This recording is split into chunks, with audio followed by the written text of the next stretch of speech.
So as you can see, we are not at our home right now. We are at a family cabin and enjoying the wilderness in the fall. And this is just so peaceful. You can see the lake behind us. But we are still doing keto. So we've brought all of our keto-friendly foods with us, and we thought we'd go over our pros and cons here. Yeah. All right. So the pros of this week are significantly more energy. We had just hands down way more energy than the first week. And we even went to a pumpkin patch. Yeah. We spent like 4 hours at Haley's cousin's farm and picked like probably close to 200 pounds of pumpkins pretty easily. We filled a Suburban. It was so much fun.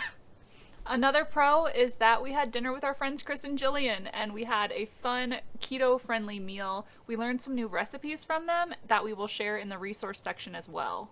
Another amazing pro from this week, we both slept fantastically. We've been taking the magnesium that Haley mentioned in the previous video, and we locked Angel out of our bedroom, so she can't come wake us up in the middle of the night. Poor little thing, she's so cute, but we need our sleep. Yeah. Yep.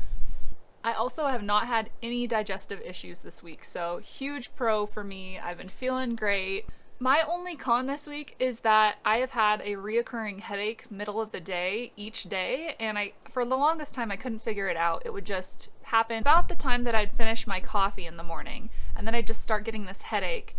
I think what it is that I'm dehydrated. So I've started to drink more water right when I get up in the morning, and it's helped. I've noticed. I've only been doing this for like a day or so, but I'm still trying to figure it out. But that's been the only con for me this week. So for me, on Monday of this week, I had quite the struggle. For whatever reason, I felt exhausted. I felt super hungry, and it almost felt like I was back in the keto flu. So I'm not really sure what was happening there, but thankfully that just lasted for Monday. The rest of the week went amazing. Another con for me is I have not been good at tracking my food. So Haley's been a pro logging whatever she eats in her app. I do it like at the end of the day. So dinner time comes around and Haley's like, hey, how many calories can you have? How many carbs can you have? Have you had enough protein? And I'm like, yeah, give me 1 second. Let me fill that out. And he needs to get his macros, so... Yeah, I need to be better at it. So one of the things that we enjoyed trying out this week was Halloumi Cheese. When we were in Australia, we had met some people there who recommended we try it, and we love it. Mm-hmm. It is something that's kind of hard to find here. We found that PCC has it, but it's kind of expensive. Mm-hmm. But then Haley noticed it at Trader Joe's, and it is significantly less. So if you haven't tried Halloumi Cheese before, it's really, really good. It is significantly different than a lot of other cheeses that you had. We fry it in a pan, so kind of get it golden brown on both sides, and then dip it in a little bit of marinara sauce, and it's really good. And I had mentioned that our friends Chris and Jillian had brought over some different kinds of food and also wine. So Jillian had mentioned that there is keto-friendly wine out there, and she brought over 2 bottles, which I will show here. And one of them is called the Fit Vine wine, and this one has a very, very low carb count, and so I'm excited to be able to have wine. It was amazing. Thank you so much, Chris and Jillian. Like, this was such a treat. Another fun recipe that our friend brought was Caprese Salad, and I had never heard of this before, but it is mozzarella cheese, tomato, basil, and then some olive oil. So simple, but keto-friendly and amazing. So pretty much every morning the past 2 weeks, I have been making scrambled eggs for both of us. I make 2 scrambled eggs for Haley, plus 1.5 ounces of goat cheese. And for myself, I make 3 eggs with 1.5 ounces of Mexican blend cheese. Sometimes after dinner, if we haven't had enough calories or protein, we will make egg drop soup. And it's super simple.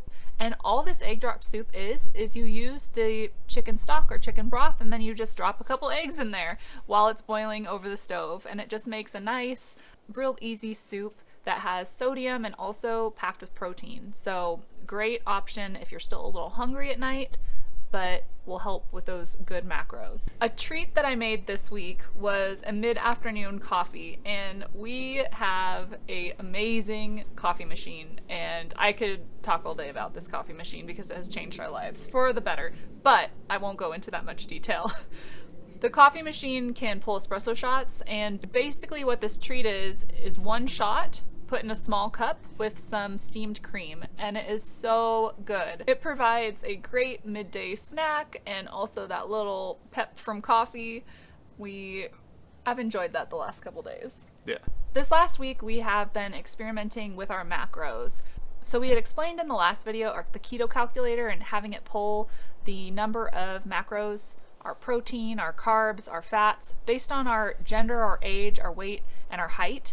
And this week it's been a bit of a experiment figuring out what we can eat and trying to hit those macros. And not all the time can you hit every single one. So we dug into it a little deeper and found some helpful information for us to go off of, just to make sure which ones we should hit, which ones are most important, that sort of thing. So first is carbs. Your macros will determine how many grams of carbs you can have each day, and for us it's 20. So that is our goal number to stay under.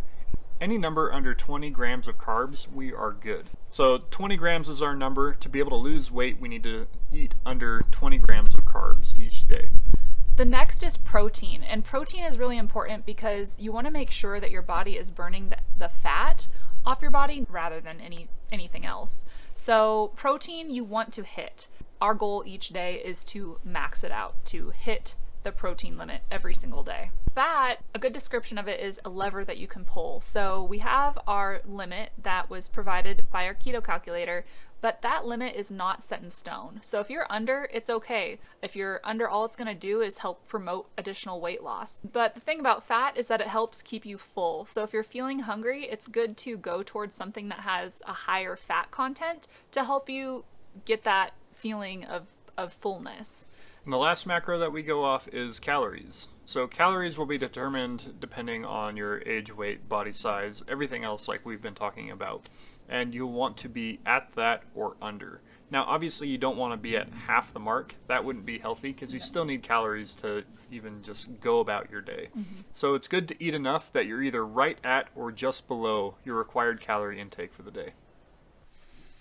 All right, we are back from the cabin and little Angel is here. She missed us so much.